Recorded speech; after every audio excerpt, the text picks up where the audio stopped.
من الشيطان الرجيم بسم الله الرحمن الرحيم।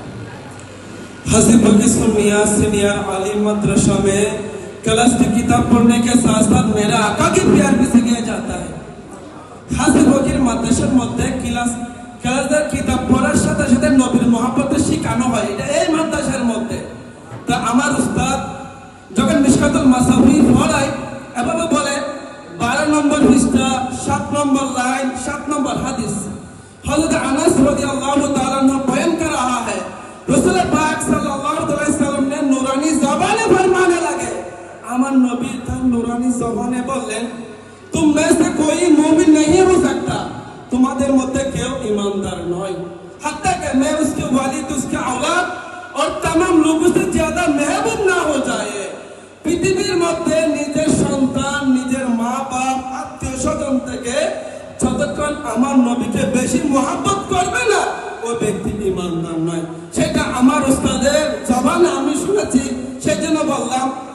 আমার আরেকটা উস্তাদ এই ব্যানারের মধ্যে এত সুন্দর একটা কথা বলেছে, हमें दुनिया से क्या मतलब है, আমাদের দুনিয়াতে কি উদ্দেশ্য। আমার উস্তাদ আসলে যার মনে সত্যিকারে যদি নবীর ভালোবাসা থাকে উনি এই কথাটা লিখতে পারে।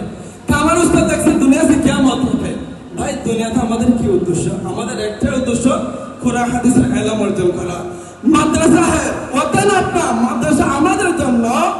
মরেঙ্গে হাফ কিতাব উপর মরেঙ্গে, আমরা যদি মৃত্যু হয় কিতাব পড়ে পড়ে যদি আমাদের মৃত্যু হয় এভাবে আরবি করলেন। ওয়ারাকা হোগা কাফন আপনা, বইয়ের পৃষ্ঠা যেন আমাদের কাফনের কাফন হয়, এ আমার উস্তাদ বলেছে। আলহামদুলিল্লাহ, देखो उस्तादर की सम्मान। मेरा नबी सल्लल्लाहु अलैहि वसल्लम ने नूरानी ज़बाने फरमाने लगे तेरा उस्ताद तेरे लिए जन्नत का सबसे बड़ी दरजा है। तुम्हें जन्नते जाওয়ার জন্য বড় একটা দরজা তোমার উস্তাদ।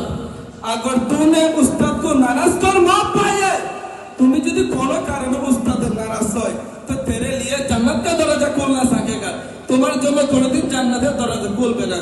তো উস্তাদের অসংখ্য ফজিলত, তো উস্তাদের দোয়া। हदीस पाक में मेरा नबी सल्लल्लाहु अलैहि वसल्लम ने कहने लगे दुनिया में उस्ताद के गुलाम बन जाएगा तो खुदा की कसम तुम दुनिया में बादशाह बना कर रहा है। तुम्हें दुनिया में मौजूद उस्ताद शामिल करो, उस्ताद